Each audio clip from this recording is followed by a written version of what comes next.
all this time, we have now seen the death of our main character in Akame ga Kill. And no, I'm not talking about Akame herself.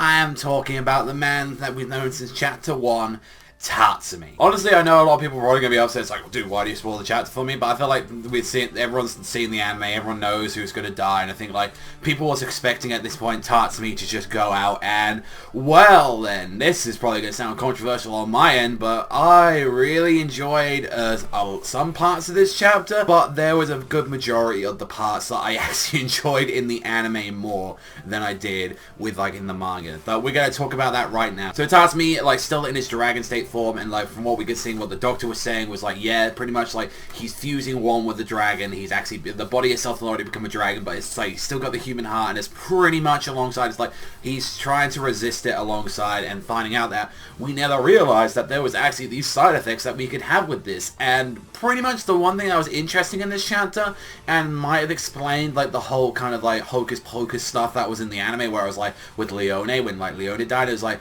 even though she was like split in half in this chapter, it was just like, oh, in case, like, you know, Lionel, like, you know, which we've already seen with what Leone has, it's like they actually start fusing with you, and maybe this might be something how Leone actually survives a little bit, because in the anime, like, she was able to like take a shot and then able to kill like Honest, and I'm thinking, well, maybe if her like body like kind of like fuses back up together in some way, and she actually becomes more and more beast-like, this might be something for Leone as well, that she might be able to get that back and actually kill Honest. I feel like that would be something that he would be able to do, because now he can't use his giant like anti-Tegu device on. But as that was happening, we just saw like S-Death completely fine with everyone, and throughout the entirety of it, Akame was just trying to find any kind of angle to get, like, you know, deal with like S-Death, or it's like using all the soldiers kind of like as bait to get to her, and it's just like, yeah, you're all gonna fall down. And even Tatsumi, which was kind of the sad thing, as he was in this like dragon form, he's just like, I have to hurry and stop this, you know, mine must be cold, I've got to, like, you know, I've got to do all of this and all that. It's like, before I disappear, then, you know, before I like completely takes over, I want to be of some use. So in its last waking hours, Tatsumi is there fighting the dragon. He's like, no, I'm gonna do something, I'm gonna like actually try and take down S-Death, which was actually really, like, I really appreciated that. I was like, okay, Tatsumi's actually doing, and then a good majority of the rest of the chapter was focusing on the other, like, kind of irrelevant ass, like, Tegu users, where they were just like, yeah, let's see what they can do. It's like, one of them, like, has, like, the singing thing, one of them has, like, this blaze ball, one of them was using, like, what, like, the whole, like, a illusionary thing that we see from, like, really early on in the series. I was like, they were all using them to advantage, and it's like, none of this is working at all on S-Death. She, like, we clearly seeing that she does not care, even if you show Tatsumi in front of her. It's like, no, none of that's going to happen. Even using like danger beasts around outside to actually mess with her, and it's just like, this showed how messed up this bitch was. She's just got this giant blender like thing and just started like rotating it and just like turning all these people into pulp and just goo, and it's just, it was rough. It was generally rough for a lot of people, and it was like, I think like again, it was showing a lot of the power of like S-Death as she was just owning them. But then again, it's like, these were characters that clearly were supposed to be something like later on in the manga, and they, since obviously it didn't do too well, they had to push these characters, and it's like, what was we expecting for these guys and all that? Like, what was we any, like, we were going to expect that these were like, oh, amazing characters. I'm sad that all of these guys like went away, but no, like, pretty much I was like, oh, they were pretty much nothing. And the one time S-Death gets cocky, she lets her guard down after everything is lifting her arm up, and it's just like, it's moments like this I live to fight and enjoy myself. And Akame uses that advantage to actually slice S-Death's arm, like, before she actually gives her like a chance to freeze time. And it was just like, holy shit, that was the time you did it. And even with that, it was like it was exactly how it was in the anime. She just looks and she just goes, I'm gonna cut my arm off, that's all I need to do. It's just like fuck that. It's like using that time as, like, you know, a freezing time to actually get rid of this thing, and like using like her limb like to actually turn into like a sword area. I thought that was kind of cool. And she was even fighting against like Tatsumi and like everyone. It was like, it was very interesting, like, how just deadly this bitch is. Like, she's just like, I hate to be the bearer of bad news, but this power, like, you know, just because I've lost a little bit of it, I haven't, like, lost in slightly at all.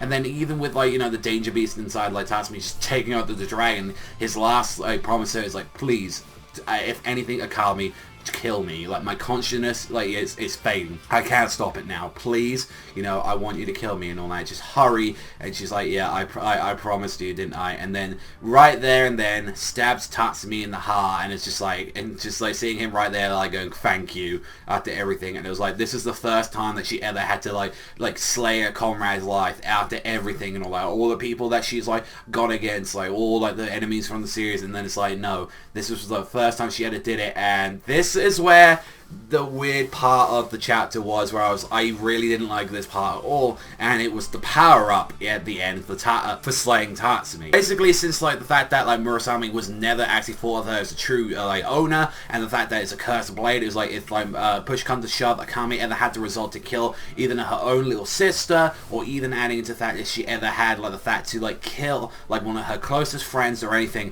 then this is when Murasame would actually activate, and I think this is where a lot of the early parts of the manga was kind of going to go, saying, like, this is how you truly activate Murasame's, like, I actually killed my sister, which, you know, that never happened. She let go of that, and, like, basically we see, like, the transformation that she had in the anime, only it's a slightly little bit different. Like, she has, like, the tattoos all around her, but if I remember in the anime, like, her eyes were, like, completely blackened as well, and it was like, this is the trump card that she's released, like, Enzo Zuno, like it was called. However, in the anime, all she had to do is she sliced herself with a blade, and it was like, yeah, this is going to shorten my life, this is going to, like, completely make me, like, you know, cursed, like, for the rest of my life, this is what I'm going to do, this is the sacrifice I'm willing to have this ultimate power. In this one, it was just like, when was it ever said like that? Like, unless it was the tiniest bit of info, and I highly doubt it that it was.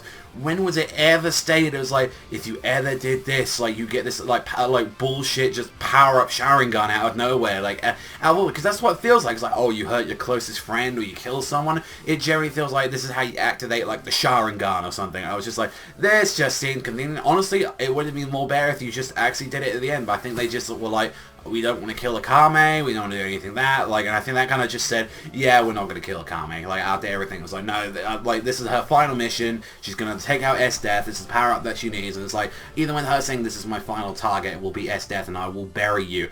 I'm like, there are good parts of the chapter. There are generally parts I enjoy. Like, everything I love with S-Death. Like, I really, like, you know, really sick with that. And, like, Jeremy, I mean, I like the last panel as well, where she's like, I'm going to bury you in my final target. And it's like, yeah, the manga's wrapping up very shortly. Like, we've got, like, a chapter or two, maybe even just a chapter left of it. And I kind of hope, at least, if they're going to copy stuff from the anime, like, do the bit at the end where she's like Tatsumi's body returns to normal and she's like holding her. I would have loved, like, that moment, because that was really goddamn emotional, I remember, in the anime. But then this is the problem with people, was like, why should I read the manga? Like, you know, why should I read the manga if it's gonna be nearly same? Like, a good chunk of this was just, like, revertum, like, of what the scene was. And then even the stuff that was different, all that, I preferred it in the anime than I did in the manga. Like, that's so weird to me. Like, what I think. And I'm curious to see if, like, people in the comment section down below feel the same to this. And I know that there are a lot of only, like, manga-only readers and all that. Like, definitely I've learned that with reviewing the chapters, is that there's only,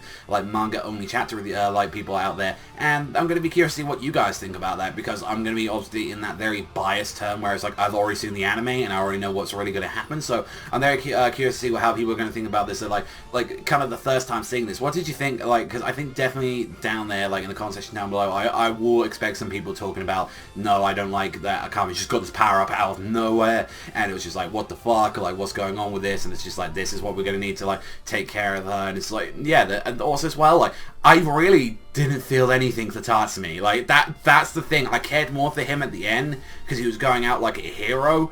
But this was the one where I was like, oh, I really, really didn't care about Tatsumi dying, which was a really messed up thing for me. I felt like I should have cared about Tatsumi dying at least, but this is the one death I was like, okay.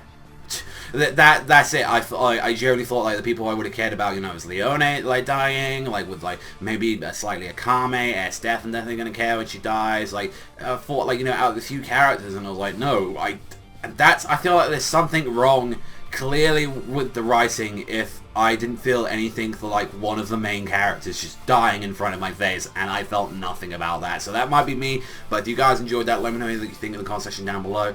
Personally, like I said, like, we know Akame's going to be, like, been ending for a while, but the fact that, yeah, it's getting rushed, that's another thing to add into it. Yes, it is getting pushed to ending, but I still even think with this, you could have had this a little bit more emotional, and you could have done it in a much better way. And in fact, if you wanted to just take every part of the anime, just do that part. Like, honestly, it's just the fact that it's like, we need to see like maybe the last chapter or two and see like what's honestly going to be different if it's going to be staying. And then maybe my final opinion is like, should you even bother watching the anime or the manga? Because I think the manga has an amazing, like once there was amazing second half of the Akame, and then just right as it got to the final arc, that's kind of when it went downhill a little bit. But other than that, like, I enjoyed the chapter. If anything, there were still some positive things to come out of it, but the fact that one of the characters' deaths, to me, just, I felt nothing. I generally, like, that I spent, like, 76 plus chapters with, and I just felt nothing of it. I was like, yeah, that's Tatsumi. I was like, that was it. And I was like, no, I should never feel like that for, like, Tatsumi, or, like, any of the other characters. So I was like, yeah, that's him. Like, if maybe if it was one of the irrelevant motherfuckers, but it's like, no, that's not the way I wanted Tatsumi to go down, at least. I wanted it to be a little bit more emotional. The only bit that kind of got me was like when he was just like his last kind of words was like thinking about mine of anyone. But yeah, we'll have to wait and see what's going to happen at the finale and all that. But let me know you guys think in the conversation down below. Overall, I think I'd give this like a 5.5. I think it's above average, but I just really didn't like a lot of it. So end it there. Thank you very much for watching as always, and I'll see you guys though next time.